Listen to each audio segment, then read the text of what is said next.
Buen día República Oriental del Uruguay, la República que está en el territorio nacional, por supuesto, que somos todos nosotros como país, pero también un montón de ciudadanos, de uruguayos que están en el exterior, de damas y de caballeros.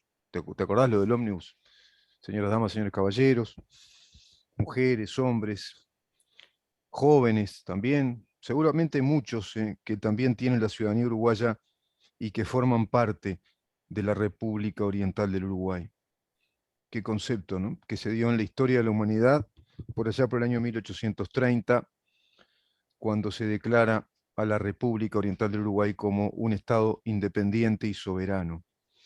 Ahí es donde se da en esa jura de la Constitución, digamos que el comienzo o la génesis de nuestro país, que viene, por supuesto, de epopeyas previas y de una declaratoria de la independencia, pero fundamentalmente de la independencia del Imperio Lusitano. Eso fue en 1825.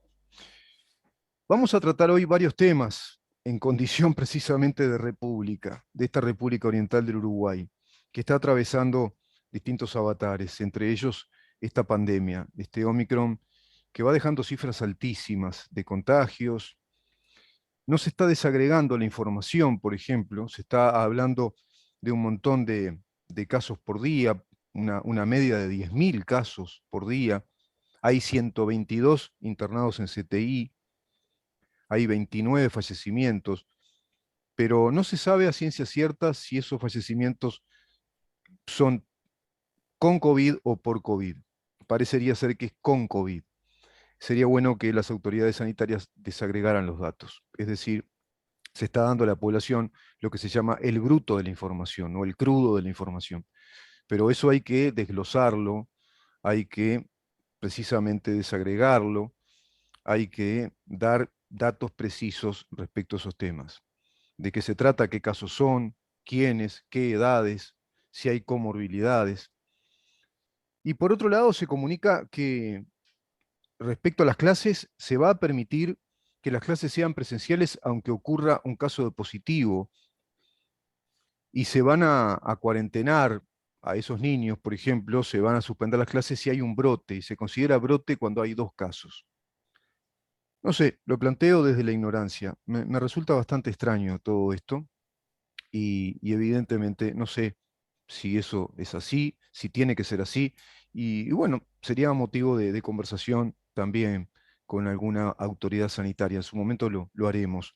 Conversar con autoridades sanitarias del país, con especialistas respecto a este tema de Omicron, cómo está en el mundo también. Bueno, Inglaterra, por ejemplo, plantea volver a la vida normal, totalmente. Está con nosotros, va a estar en un rato el doctor Jorge Patián, me dice, ok, espero. Yo le digo, si está escuchando al aire, le enviamos ya el link de invitación, o sea, ya puede abrirlo, doctor, y se conecta con nosotros para hacer esta nota vía Zoom. Así que vamos a conversar con él respecto a un tema que es la ideología de género vinculada de algún modo a la sexología médica, si es que se puede vincular, y seguramente sí, se puede vincular, pero no en lo estrictamente científico, sino de pronto en relación de perjuicio con el desarrollo científico que la sexología médica, digamos que viene desarrollando desde, bueno, ya las décadas del fines de los años 40, ¿no? De fines de los años 40, ya en los años 50, se desarrolla esta disciplina en la medicina, pero no solo en la medicina, en la antropología cultural, en la psicología clínica, que es la sexología. Y en este caso con el doctor estamos conversando sexología médica. Pero ¿qué pasa cuando en el mundo se abre la posibilidad de establecer doctrinas que se institucionalizan inclusive en los ámbitos internacionales, es decir, en organismos internacionales, planteando esas doctrinas, por ejemplo, una ideología? Y así lo dice, ¿no?, la propia expresión ideología de género. Y se aplican a nivel de los países, a nivel nacional, pero digamos que bajo un dictamen internacional, o si vos querés, bajo sugerencias internacionales, que se apliquen las políticas de género. Y esas políticas de género comienzan a tener una introducción, digamos, y empiezan a invadir espacios de otras disciplinas. La sexología médica es una, hay otras, la psicología, la educación en líneas generales, y también los presupuestos, porque pasa a ser una disciplina ahora de estudio que inclusive a muchos de los uruguayos no nos cierra, inclusive en este gobierno, que existan ONGs vinculadas a estos temas y que estén presupuestadas por dentro del presupuesto nacional, que en su momento también trataremos ese tema. ¿Cómo le va, doctor? Bienvenido. Gracias por estar con nosotros una vez más. Tiene mute en el Buen micrófono. día, Rubén. Es un gusto en esta hora poder estar con usted y con su audiencia, CX30 Radio Nacional. Un afectuoso buen día para todos. Doctor, nos escucha muchísima gente. Eso no le ponga duda que es así. Y recibo comentarios. Muy interesante, dice los planteos del doctor. Mucha gente interesada en estos planteos de la sexología médica y a su vez comparada con estas ideologías de género, con esta ideología de género, y bueno, las consecuencias que trae aparejado todo esto, ¿no? Y hay mucha gente que realmente me consulta, pero usted parece que tuviera una especie de lectura mágica, intuitiva, porque me planteó venir por este lado. Y yo justamente le iba a decir que hay muchos oyentes que le plantean dudas respecto a estas políticas de género, porque claro, tienen nietos, nietas, hijos, y que van a la escuelita, y bueno, ¿qué va a pasar? Porque ahora viene una reforma educativa, no se sabe si esa reforma educativa contendrá en sus planes la obligatoriedad curricular de estas materias que tienen que ver con el género, con experimentar en cuanto a la hormonización a tempranas edades, que usted ya comentó ese tema, y los perjuicios de salud que trae aparejado todo esto. Sin duda, Rubén, estamos viviendo un tiempo de mucha confusión, realmente, porque por un lado están las ideologías, pero por otro lado está la naturaleza y la biología. Y nosotros no podemos ir contra la naturaleza y la biología. Ahora, evidentemente que quienes manejan la biología también tienen sus propias ideologías y pueden ser influenciados por estos grandes lobbies que están tratando a manera de tsunami de llegar a todas partes, de invadir territorios y poder implantar una forma de ver la vida humana, de ver la sexualidad, quizás sesgada, específica, que va contra la naturaleza del material más humano, que son los más vulnerables, que son los niños y son los adolescentes.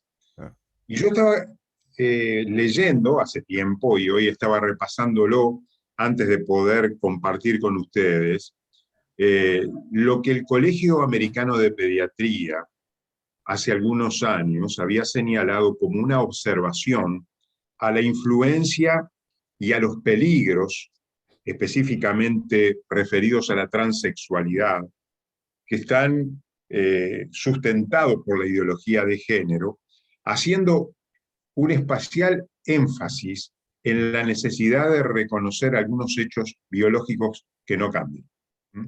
Nosotros podemos cambiar de puntos de vista, podemos cambiar de teorías, podemos decir a lo bueno malo y a lo malo bueno, a lo ético podemos decir que es antiético, y a lo que es antiético podemos decir de que debe ser aceptado, pero la naturaleza no cambia. No se rige por Convenciones culturales, ideológicos digamos, que claro. son cambiantes de acuerdo a ciertas orientaciones. Exactamente. Entonces, ¿qué cosas deberíamos señalar, Rubén, para poder cotejar lo que la ciencia nos ha enseñado a lo largo de estudios de investigación y lo que estas nuevas tendencias ideológicas están propiciando? Bueno, en primer lugar, creo que es importante poder señalar para todos los oyentes que la sexualidad humana es un rasgo biológico y objetivo. ¿Qué significa esto? Que nosotros genéticamente, desde el punto de vista biológico, celular, somos XX o XY. ¿Y esto qué significa? Estos marcadores genéticos de la salud, ¿qué significan? Que son justamente marcadores genéticos de la salud, no marcadores genéticos patológicos. Y que una persona nace con una determinada carga genética una determinada característica sexual, con un determinado sexo biológico que no se puede cambiar. Claro, claro. Y ese es el primer rasgo biológico. Algo así como un Somos, patrón genético, ¿no? sin duda, sin Claro. duda. Ahora, esto, en contraposición con la ideología, tenemos que dilucidar y llegar a la conclusión de que nadie nace con un género. Lo que todos nacemos es con un sexo biológico. Exacto, exacto. Ahora, por supuesto que dentro de esa sexualidad biológica, médica, pueden haber trastornos en la esfera de la sexualidad, malformaciones congénitas del aparato genital, del aparato reproductor. Es cierto, evidentemente que como hay malformaciones digestivas, renales, cardíacas, Sí. hay también malformaciones del aparato reproductor, pero no hacemos referencia a estas cosas, que son hechos patológicos, que son hechos de las enfermedades embrionarias, genéticas. Estamos haciendo referencia a aquellas situaciones en que el género lo designa todo. El sexo sentido, es decir, lo importante es lo que yo siento, lo que yo percibo, sin mirar al hecho biológico, específico, binario, que somos todos, porque Claro. todos nacemos heterosexuales, y esto lo debemos de entender. Todos los seres humanos nacemos heterosexuales, en el sentido de que con un sexo que nos distingue del otro, y eso evidentemente que no se puede cambiar. Ahora, si usted me permite seguir Sí, sí, claro, claro. con este hecho biológico que no cambia. La creencia de que una persona pertenece a un determinado sexo que no le corresponde desde el punto de vista físico, biológico, genético, embrionario, óseo, legal, psicológico. Bueno, si no le pertenece a eso, nosotros tenemos que pensar que no necesariamente habita en un cuerpo equivocado, como la ideología nos señala. Sí. Es decir, uno se tiene que preguntar, siempre que yo tenga una percepción psicológica diferente de mi sexo biológico, siempre el equivocado es el cuerpo. Entonces, desde el ¿Puedo punto agregar de algo acá, vista... doctor? ¿Puedo agregar Sí, algo? claro. Esto es más Sí. desde lo filosófico, pero precisamente se emplea la terminología género en vez de sexo. Ya empezamos por un lado engorroso, ¿no? No hablamos de lo binario, sexo, hombre, mujer, ¿no?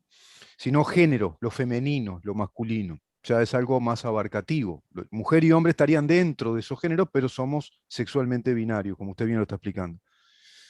Y el otro tema es ese el que a usted apunta, que soy una persona en un cuerpo equivocado. Ahora, eso no me resulta científico porque es desagregar algo. ¿Qué es? Es un alma que se siente que está en un cuerpo equivocado. Ya no entramos por un lado muy científico, ¿no? Es una psiquis que se siente que no habita en un cuerpo. Entonces, yo nací hombre, mi caso, ¿no? Póngale, tengo barba, soy narizón o narigón, hablo en español, el español que es el español de esta zona, con los giros idiomáticos rioplatenses, más concretamente montevideano, soy morocho, vivo en Uruguay, pero no me siento así, yo no me siento que hablo en español y que ni siquiera hablo el español de los giros idiomáticos de Montevideo, que no soy narigón ni soy morocho, no tengo 50 y pico de años, no soy uruguayo, no me siento uruguayo. Y bueno, yo le diría a esa persona, ¿no? Si fuera otra persona, le diría, y yo que sé, no te conviene consultar a un psiquiatra, o no sé, me parece, porque me parece que tenés como un trastorno de personalidad, o tenés alguna confusión grave en cuanto a que hay algo emocional que no te permite aceptar lo que sos. No sé, no sé si eso viene por ahí, ¿no? Bueno, tal cual usted lo dice, Rubén, es así. Es decir, la creencia de una persona de pertenecer o no a un determinado sexo, como dice el Colegio Americano de Pediatría, en el mejor de los casos es un pensamiento confuso. Es un pensamiento confuso. Y los pensamientos confusos deben ser contrarios a mi biología, es decir, pensamientos confusos que son contrarios a mi biología. Entonces, eso debe ser evaluado desde el punto de vista psicológico. Si ante cualquier neurosis, ante cualquier hecho fóbico, ante cualquier disfunción sexual, nosotros consultamos a un profesional en salud mental, que reconocemos no porque tengamos una patología psiquiátrica, sin embargo, para poder evaluar, para poder hacer Claro. una evaluación. Pero la Organización Mundial de la Salud nos cercena a los profesionales y nos dice que eso desde el punto de vista médico es una aberración. ¿Eh? Es una aberración. Cuando antes estaba en el catálogo de las enfermedades neuróticas, ¿no? De las neurosis, Sí, que era la sí. disforia de género, ¿no? Bueno, yo le voy a explicar eso. El diagnóstico de enfermedades mentales Mm, es un libro, es una edición que se publica periódicamente con nuevas ediciones. Las ediciones anteriores, cuando una persona tenía un trastorno de esta naturaleza, llamada transexualidad o trastornos de la identidad, se englobaba dentro de el capítulo de los trastornos de la identidad sexual. ahí está. Todos coincidían que era un trastorno de la identidad sexual. Debido al lobby fuerte LGTB y a todo el tema de la irrupción de la ideología de género, la nueva versión, la quinta edición del diagnóstico de enfermedades mentales, ha cambiado la terminología y lo que ha definido este trastorno no es ya más un trastorno de la identidad sexual, sino que es ahora una disforia de género. ¿Y Mm, qué quiere decir una disforia de género? Significa que la persona no está conforme, está disconforme con una situación en la que siente que su cuerpo está equivocado y que él tiene una percepción diferente a su biología. mm, Esa situación lleva a pensar de que cuál es el trastorno entonces en realidad, porque llega a ser un trastorno o no llega a ser un trastorno. Sí, sí, mm, es un trastorno y le voy a decir por qué es un trastorno. Hay dos razones por las cuales son trastornos. Y mm, figura como disforia de género, porque la ideología dice que esto es normal, que esto mm, forma parte de la variante, de la multiplicidad sí, de manifestaciones que tiene la diversidad sexual. Entonces, mm, cuando usted dice, si esto es normal, ¿por qué lo tenemos en el diagnóstico de enfermedades mentales en su quinta edición? Bueno, básicamente por dos razones que le voy a explicar ahora. mm, La primera, la primera es porque la disforia de género está manifestando que su angustia es que habita en un cuerpo equivocado. Ese es el mayor problema. mm, Y necesita a través de la hormonización, a través de los bloqueadores hormonales, a través de la rectificación quirúrgica de sus órganos genitales, cambiar aquello que le sobra o que le falta. ¿Mm? mm, mm, Pero la segunda razón es ¿por qué?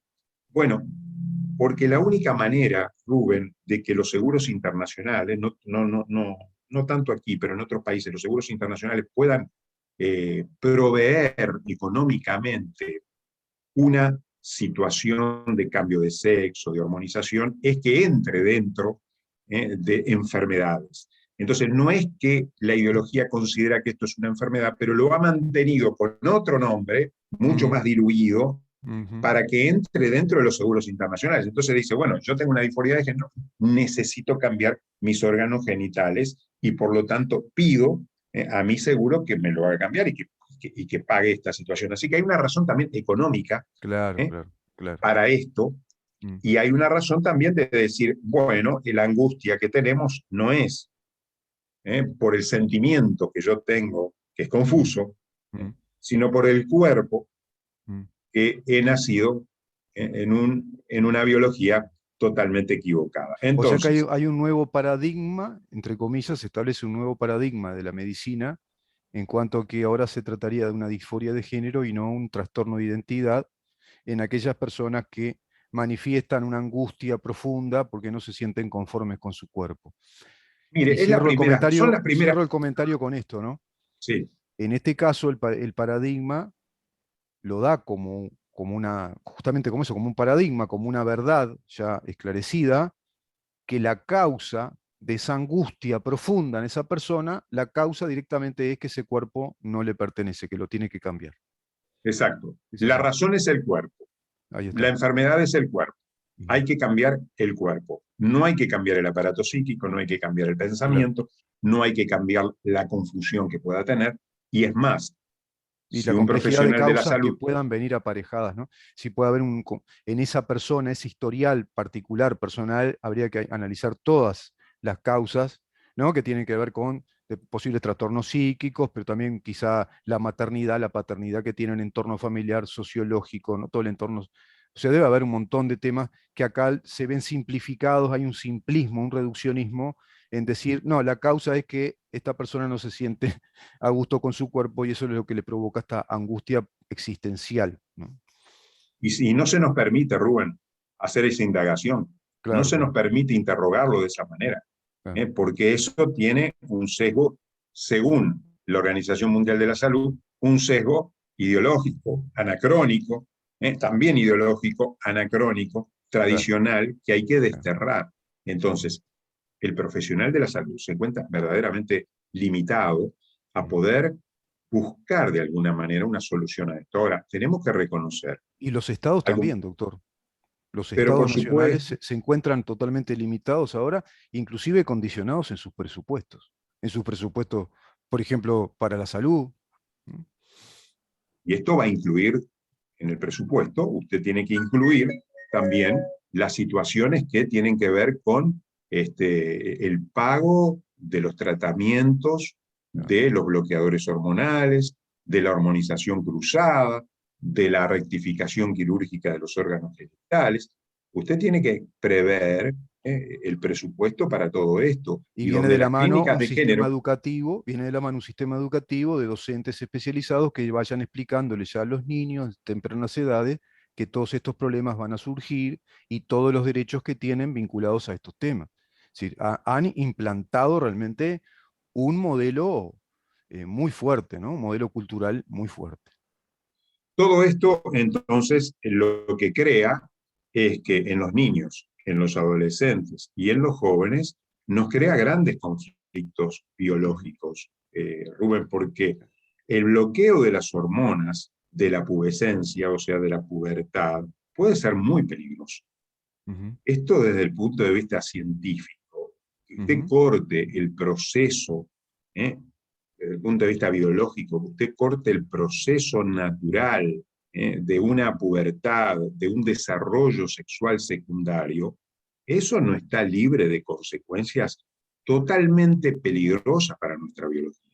Y si usted a eso le agrega a que a un adolescente le tiene que comenzar a dar una hormonización cruzada a partir de los 16 años, 17 años, 18 años, dándole hormonas que no le corresponden, eso va a traer consecuencias biológicas, físicas, totalmente perjudiciales para la salud. Irreversibles, ¿no? Y muchos Irreversibles. de ellos irreversibles. Y Ah, muchos de esos, de estas consecuencias, Rubén, le confieso, son desconocidas. claro, Son desconocidas. ¿Por qué? claro. Porque nosotros no tenemos experiencia como médico de 40 años indicarle a un paciente hormonización de medicamentos que no le corresponden a su sexo. No tenemos esa experiencia porque no ha Claro. habido una experiencia de 40 años. Entonces, ¿qué pasa? ¿Qué sucede?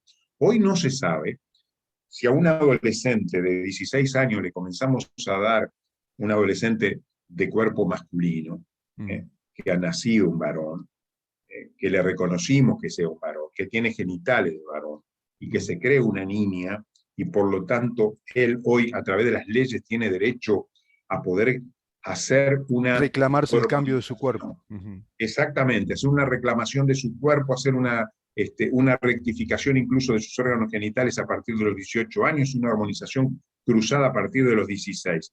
¿Qué va a pasar con ese adolescente a los 45 años, luego de recibir 30 años de hormonas que no le corresponden a su sexo? Mm, ¿Tenemos esa experiencia para decir claro, esa claro. persona, cuáles son las taras orgánicas que le vamos a producir a Mm, largo mm. plazo Sí, sí, frente sí, a esta situación? No lo sabemos, pero la claro. influencia ideológica, y a esto vamos, Rubén, Mm, mm, lo más lamentable es que la influencia ideológica que tienen hoy las sociedades científicas, que no han tenido menos que o más que una actitud genuflexa frente a toda la ideología. mm. Yo quiero, y esto me hago responsable nuevamente porque usted me da el espacio para decirlo, Mm. hoy tenemos que denunciar esto, Y realmente sí, lo tenemos que denunciar, y porque un sí. médico no se puede prestar a hacer un tratamiento hormonal a una persona cuyo sexo biológico es diferente a las hormonas que yo le quiero administrar. Es una aberración médica,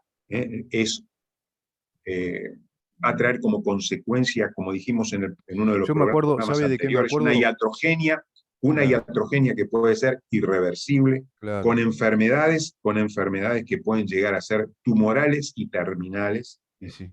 Entonces, como médicos, yo creo que no estamos habilitados para producir ese tratamiento, por más que haya una influencia, incluso de la Organización Mundial de la Salud, No, lamentablemente. sin duda, Está puede haber. bañada, Claro. mire, está bañada de los colores de la diversidad. Está Sí, sí, bañada de los sí, colores de sí. la diversidad. Y después ese tema lo vamos a ir profundizando en el programa porque detrás de los colores de la diversidad hay un solo color. Es bien rojo. Es una bandera roja con la hoz y el martillo. Eso es así. Y hay estudios profundos que explican esto. Y hay estudios profundos que dicen por qué vienen por este lado. Y hay un plan global, Agenda 2030, que plantea una especie de nueva postulación de un socialismo global, en escala global. Y viene de la mano de todo esto, ¿no? De estos movimientos internacionales que están instalados en estas organizaciones internacionales, la Organización Mundial de la Salud, la UNESCO. Bueno, es todo un tema muy complejo. Doctor, yo me acordaba cuando usted me decía esto, para cerrar la nota, de un cuento maravilloso de Víctor Hugo, el escritor francés, que se llama El hombre que sonríe. Y trata la historia de unos bandidos, de una especie de comunidad entre anarquistas y gitanos, pero todos muy mercaderes, que raptaban niños y tenían conocimientos médicos, les decían los raptadores de niños, así en ese cuento. Fue un hecho real en la Europa del siglo XVIII, siglos XVII y XVIII. Los raptaban para hacerle mutilaciones, les mutilaban parte de sus cuerpos para transformarlos en monstruos. Por ejemplo, eran algunos enanitos, pero con los brazos largos como si hubieran crecido, si hubieran sido una persona de 1,80 m, pero quedaban en estaturas chiquitas. A otros les flagelaban parte de la cara para que tuvieran pómulos muy grandes o narices muy largas. Y eran, digamos, la grosera o la brutal diversión de los aristócratas de aquel entonces, especialmente en países escandinavos. Eso lo denuncia en ese cuento, y esos niños quedaron condenados de por vida, sacados de sus familias y mutilados. Y mutilados. Yo transporto eso, extrapolo esa novela de Víctor Hugo, ese cuento, a esta situación de la ideología de género, que de algún modo es como ese hombre que sonríe. ¿Por qué el hombre que sonríe?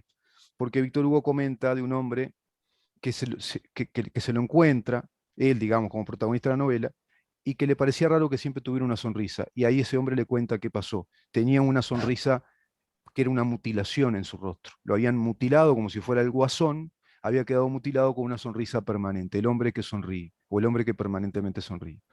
Lamentablemente, esos mutilados hoy son todos los que van cayendo en esa ideología, niños y adolescentes víctimas de esa mutilación, primero filosófica del pensamiento sano, y a su vez también del cuerpo. Usted bien lo dijo, los más vulnerables, los niños, porque son los que inocentemente aprenden lo que les dicen, están expuestos, abiertamente expuestos, y los adolescentes porque son fácilmente inducibles a determinadas conductas. Quería cerrar con esto, no sé Sí, qué, cierre usted, doctor, el tema. sí, dos cositas, añadiendo a lo que muy bien y el ejemplo formidable que nos ha dado en esta mañana, ¿verdad, Rubén? Yo creo que la diversidad puede ser una realidad que no podemos negar cuando hablamos de personas Claro. a las cuales debemos de respetar, Sí, cuando a ya las son cuales debemos de adultos, respetar. exacto. Y otra cosa son las orientaciones del placer sexual, eso es otra cosa, ¿no?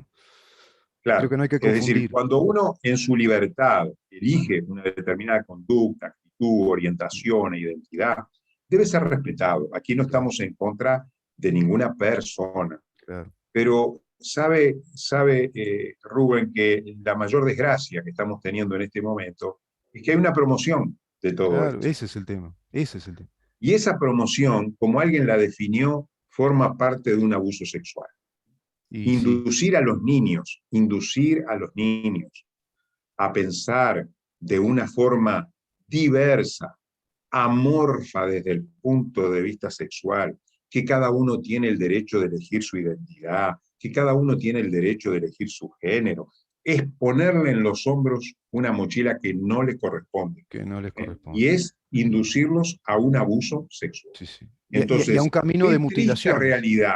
A un camino de ¿Cómo? mutilaciones. Y a un camino de mutilaciones, ¿no? De mutilaciones, de Claro, angustia, porque no le claro. solucionamos el problema, No, no no, le solucionamos el problema. Las no. personas que recorren este camino tienen 20 veces más de sufrir de probabilidad que la población general de sufrir depresiones y Mm, suicidios o intentos sí, de autoeliminación. es Entonces yo así. lo estoy metiendo en un camino tenebroso, peligroso, Mm, insano para la mm, vida de un niño. Ahora, realmente, si hay una situación, debe ser apoyado, debe ser comprendido, debe haber un conjunto de de especialistas que, médicos y de claro. especialistas que traten todas estas cosas de una forma adecuada para limitar los efectos deleterios que pueda producir estas situaciones, pero inducir, promocionar es Claro. abuso sexual.